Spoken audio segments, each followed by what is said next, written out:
Capítulo 3. La integridad de la Biblia, las lenguas, el texto y su historia. Los textos originales, autógrafos, de la Biblia, al igual que los de la literatura clásica antigua, se han perdido, no se conserva ninguno. Estamos acostumbrados a leer la Biblia en nuestra lengua materna, traducida desde los textos originarios a una lengua moderna. ¿Conservamos alguna fuente documental? Sí, se conservan manuscritos, copias de los originales escritas a mano, aunque más exacto sería decir, copias de copias. El motivo de ocupamos de la historia del texto de ambos testamentos, es ratificar la integridad de la Biblia como un hecho histórico científico y dar a conocer la necesidad de la crítica textual, cuya finalidad es reconstruir un texto lo más cercano posible al original, a partir de los testimonios documentales, manuscritos, de que disponemos en la actualidad.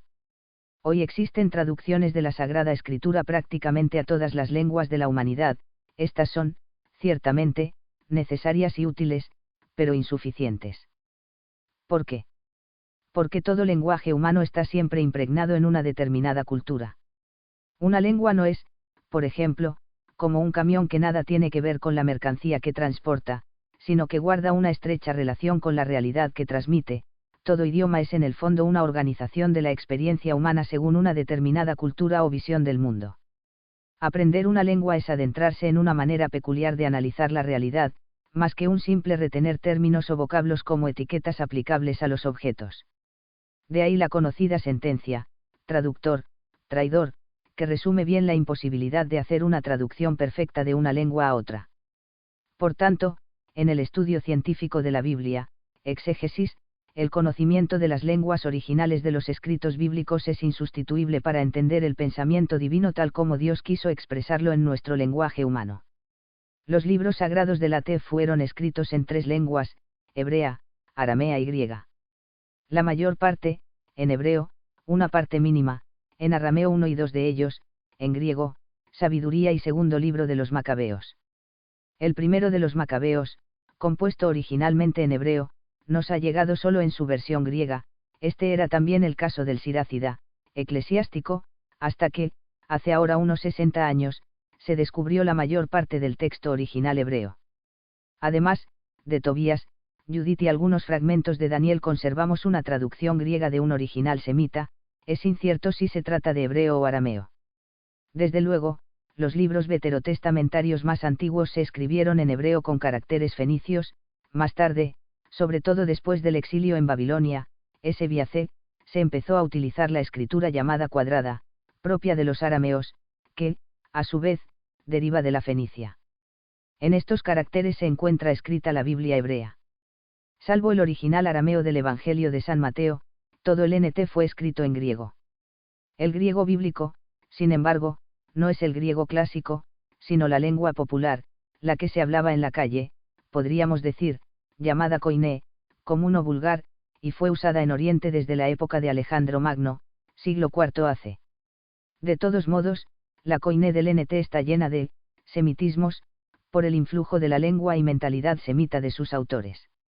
La peculiar forma de citar de los autores sagrados del NT los textos del AT, es un ejemplo típico, que guarda gran semejanza con los procedimientos rabínicos.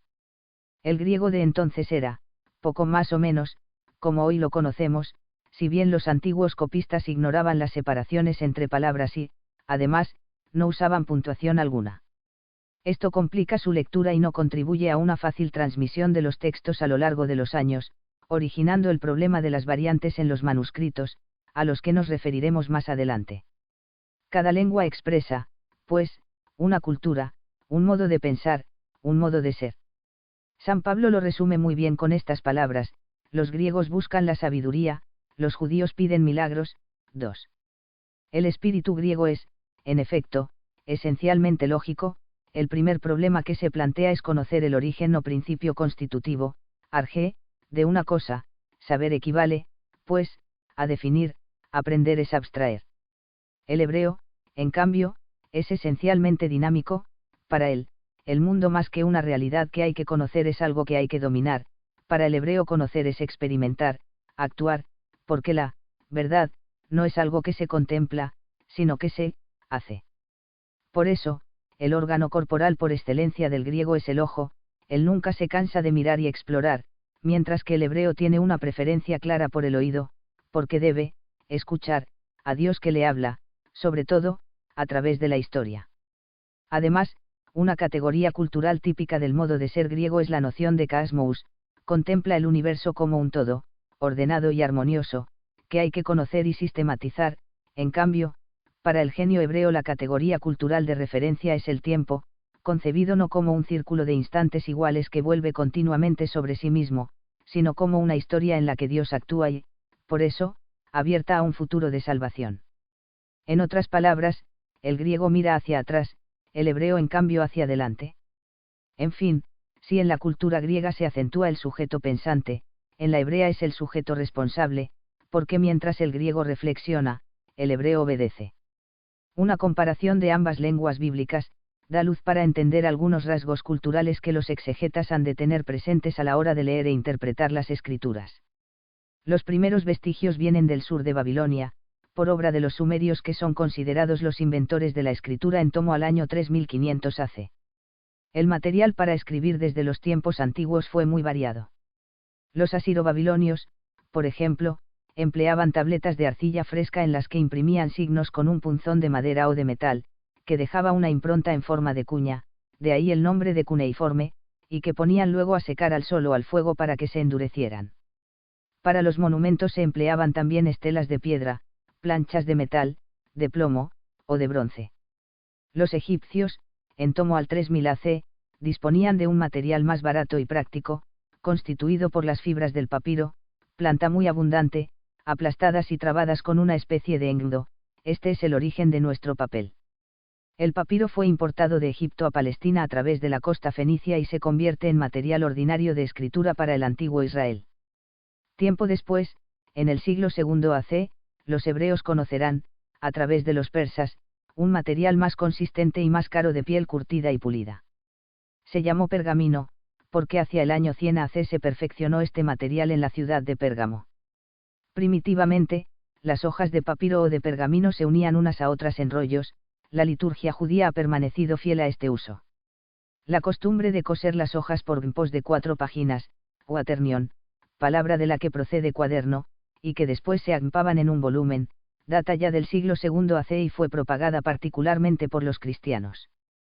Para escribir sobre el papiro se usaba como instrumento el tallo de la misma planta, en los pergaminos se empleaba el cálamo, tallo de junco afilado y con una hendidura en la punta. Si los libros de la Biblia nos han llegado en estos soportes materiales tan deleznables, no es de extrañar que se hayan perdido los originales. Hasta el siglo XV DC, con la invención y aparición de la imprenta, la transmisión de un texto escrito antiguo se hacía por sucesivas copias, por lo que el texto corría múltiples peligros. Los escribas o copistas eran muchas veces negligentes, ignorantes, o tan deseosos de hacerlo bien que incluso mejoraban a su manera el original que transcribían. Tampoco es, pues, de extrañar que los revisores, cuando intervenían para restaurar el texto a su pureza primitiva, con su atrevimiento o incomprensión, dieran lugar a equivocaciones. Las posibilidades de transmitir un texto antiguo, bíblico o extrabíblico, con exactitud disminuyen proporcionalmente al tiempo transcurrido. Por ejemplo, la distancia entre la redacción y el primer manuscrito conocido de cualquier otro texto antiguo, es enorme, 1400 años para las tragedias de Sófocles, así como para Esquilo, Aristófanes y Tucídides, 1600 para Eurípides y Catulo, 1300 para Platón y 1200 para Demóstenes. Los textos bíblicos no son una excepción, no poseemos ningún autógrafo bíblico, los conocemos por sus transcripciones sucesivas, de las que conservamos muchos miles de manuscritos. Hasta los descubrimientos de nuestro siglo, los manuscritos hebreos más antiguos de que disponíamos eran del siglo X DC. La Biblia hebrea usada hasta entonces reproducía un manuscrito de Leningrado del año 1008 DC. En 1896 se descubre en una cámara de la sinagoga de El Cairo, llamada Geniza, donde se almacenaban los manuscritos bíblicos que ya no servían para el uso litúrgico, unos 200.000 fragmentos, entre los cuales destaca por su importancia un texto manuscrito hebreo del libro del Sirácida, eclesiástico, del que, hasta entonces, solo conocíamos la traducción griega. Estos manuscritos son de los siglos B7 DC. Entre los años 1947 y 1956, Con el descubrimiento de los manuscritos bíblicos en las cuevas del Qumrán, en la ribera occidental del Mar Muerto, se abre un nuevo capítulo en la historia del texto hebreo del AT. Estos manuscritos cubren el período intertestamentario, entre los siglos II AC y DC. Son, por eso, anteriores en más de 1000 años a los manuscritos que ya conocíamos, salvo el pequeño papiro de Nas, siglo II hoy AC, que contiene una parte del Decálogo y el comienzo de la Perícopa Shema, oración que los judíos debían recitar todos los días, descubierto en 1902 en Egipto. Se conocen más de 5000 manuscritos griegos del NT. Suelen clasificarse en 3 grandes categorías: los papiros, los minúsculos y los mayúsculos o unciales. Los papiros, por su antigüedad, son muy importantes en la historia de la transmisión del texto. El fragmento conocido más antiguo del NT, fue hallado en Egipto y contiene unos versículos del Evangelio de San Juan, Río 18,31-33 a 37b-38, datado en el primer cuarto del siglo II, es el papiro Raeland, descubierto por Robarts en 1920 y publicado en 1935. Fue en su momento un hallazgo importante porque vino a confirmar la antigüedad del cuarto Evangelio. Los minúsculos son todos posteriores al siglo IX DC. En esta época el texto ya había sido uniformado y, salvo algunos matices, reproducen fielmente el texto recibido, Textus Receptus. Los más importantes son los códices o mayúsculos, entre los que destacan los 4 siguientes. El Vaticano B, del siglo IV, escrito en pergamino, conservado en el Vaticano, y contiene el AT y el NT, con algunas lagunas. El Sinaítico S, también del siglo IV, descubierto en un monasterio del Sinaí, contiene todo el AT y NT y se conserva en el Museo Británico. El Alejandrino es ya del siglo V, hallado en un monasterio del Sinaí, contiene todo el AT y NT y se conserva en el Museo Británico, y el Códice de Efrén C, también del siglo V, contiene todo el AT y el NT con algunas lagunas y se conserva en la Biblioteca de París. Historia del texto hebreo del Antiguo Testamento. El largo camino recorrido por el texto hebreo a través de las diversas transcripciones podemos dividirlo en 3 periodos: el de fluctuaciones del texto, el de la fijación definitiva del texto consonántico, y, por último, el de la fijación definitiva de las vocales. El primero termina en el siglo I AC y se caracteriza porque se encuentran muchas variantes en el texto, es decir, diferencias entre unas copias y otras. Se trata, sin embargo, de modificaciones accidentales breves que jamás alteran la sustancia del texto. Hay que advertir que la versión griega de los 70, LXX, supone la existencia de un texto hebreo distinto del que conocemos actualmente, llamado texto masorético TM. El segundo se mueve entre los siglos IAC y BDC, tiempo en el que se llevó a cabo la fijación de las consonantes en el texto. Es sabido que el hebreo, como en general las demás lenguas semitas, se escribía solo con consonantes, y, según hemos visto, se transmitía por tradición oral, de aquí la necesidad de realizar una labor crítica para determinar el texto consonántico válido.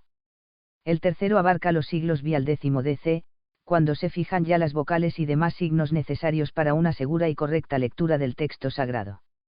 Este trabajo lo realizaron unos traductores o copistas que se conocen con el nombre de masoretas, de masar, transmitir, enseñar, llamados así por haber transmitido la labor de los antiguos.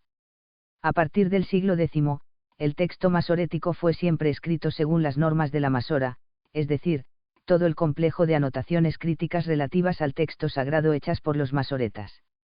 Tras la invención de la imprenta, año 1445, se fijó tipográficamente el texto hebreo hasta nuestros días. La primera edición católica fue la incluida en la Biblia Políglota Complutense, patrocinada por el cardenal Cisneros y publicada en 1520. Se llaman políglotas a las Biblias editadas en varias lenguas. En ellas el texto suele ir dispuesto en columnas paralelas. Las más importantes, además de la ya citada, son la de Amberes, 1569 a 1575, y la Valtoniana, 1655 a 1675. Historia del texto griego del Nuevo Testamento. Los libros del NT y sus copias se escribieron en papiro, y más tarde en pergamino. No es raro que los originales también se hayan perdido, porque el papiro es deleznable. Se continuó con el uso del rollo, especialmente para los papiros, pero llegó a imponerse el códice. La transmisión del texto griego del NT se ha realizado de 2 maneras: directamente, en códices y papiros, e indirectamente, a través de las versiones, citas de los santos padres y de los escritores eclesiásticos. 4. Ya dijimos que conservamos más de 5.000 manuscritos griegos del NT, además, superan los 10.000 el número de manuscritos de versiones antiguas y son miles las citas de los padres de la Iglesia.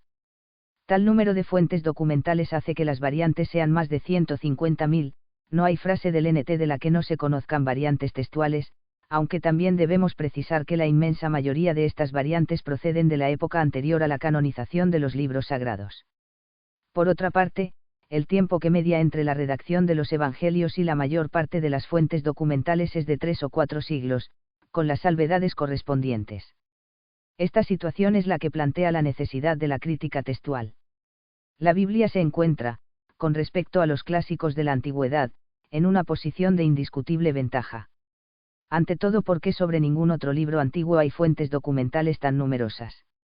La crítica textual es la disciplina científica que reconstruye el texto original a partir de las fuentes documentales disponibles. Cualquier lector de nuestros días tiene a su alcance, en una versión moderna, el texto bíblico reconstruido mediante un trabajo paciente de los científicos de la crítica textual. Ya Pío XII en 1943 escribe sobre la importancia de esta ciencia, para comprender rectamente los escritos dados por la inspiración divina. 5. Los exegetas aplican los criterios o reglas de su ciencia para discernir cuál es la variante más segura entre las que aparecen en las fuentes documentales. Por tanto, una Biblia científica lleva siempre su aparato crítico, es decir, notas a pie de página con todas las variantes de los distintos manuscritos al texto seleccionado como el más conforme al original. Los criterios seguidos para identificar el texto más fiel al original, pueden reducirse, sobre todo pensando en el NT, a 3, criterio geográfico, teniendo presente que los manuscritos bíblicos se difunden donde lo hace el cristianismo. Si comprobamos que una transcripción es idéntica en Alejandría, Cesarea, Antioquía, Constantinopla, León y Cartago, consideramos que esta será la variante que habrá que preferir. Criterio genealógico, si de entre diversas variantes podemos demostrar que una de ellas ha dado lugar a las otras, decimos entonces que aquella es la variante original.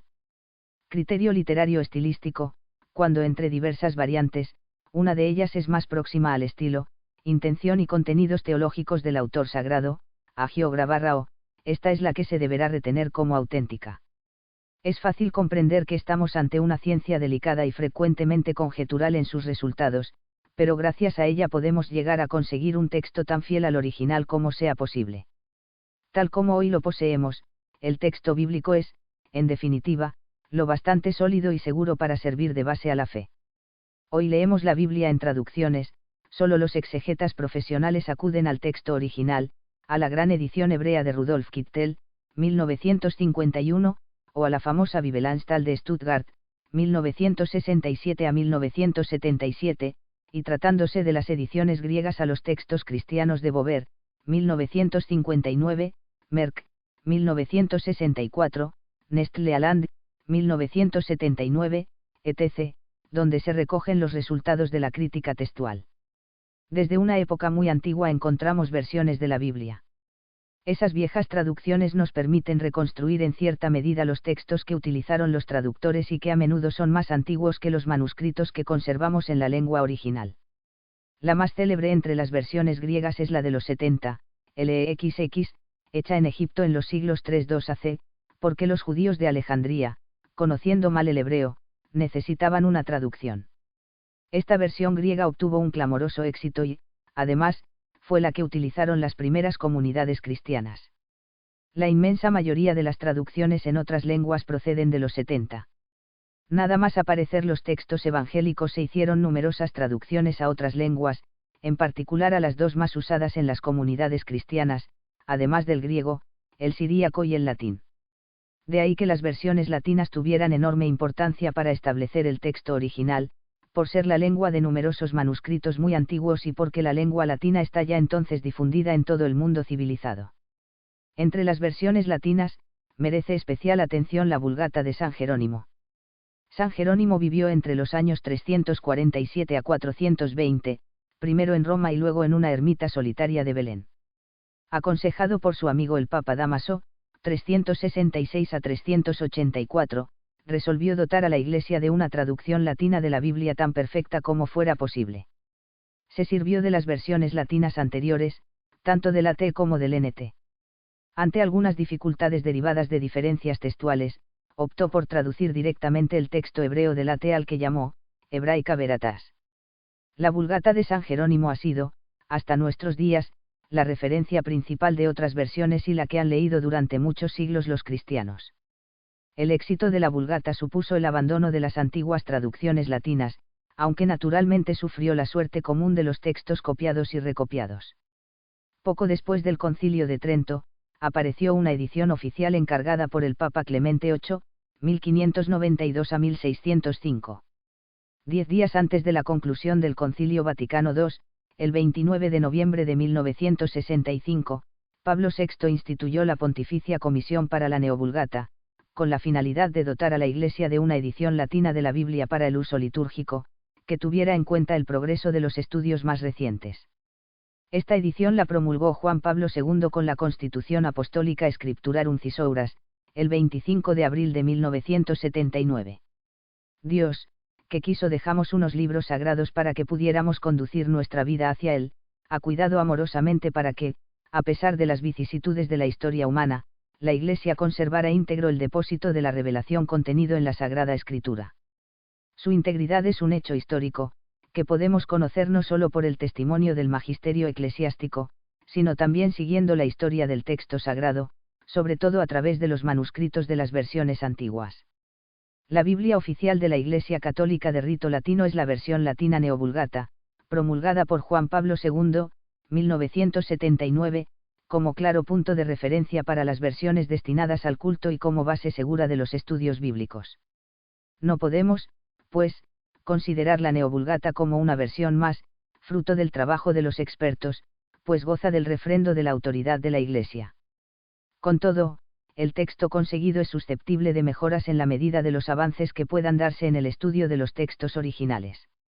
1. Concretamente, algunos fragmentos de Daniel, 2,4 a 7,28, y Esdras, 4,8 a 6,18, 7,12-26, Gen 31,47, 2 palabras, y Lier 10,11, además de muchos aramismos, en los libros escritos en hebreo en época tardía.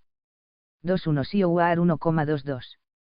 3. El descubrimiento más famoso tuvo lugar el año 1947, cuando unos beduinos penetran casualmente en una de las cuevas de Qumran, donde encuentran grandes vasijas que contienen en su interior rollos de la Biblia hebrea, cubiertos de betún y cuidadosamente envueltos en tela.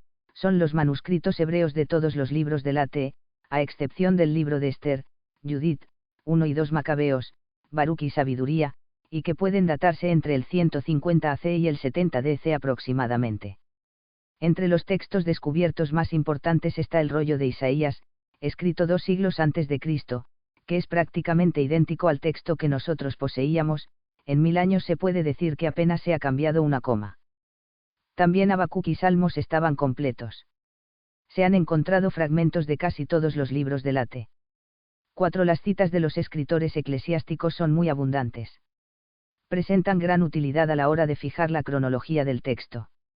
Sin embargo, el valor de las citas para la crítica textual disminuye en muchos casos por el hecho de que los padres de la Iglesia, sobre todo los más antiguos, citaban de memoria. Los padres de los siglos II y III, en cambio, citan más y con más fidelidad. 5. Pío XII, Divino Afilante Espíritu, EB, 548.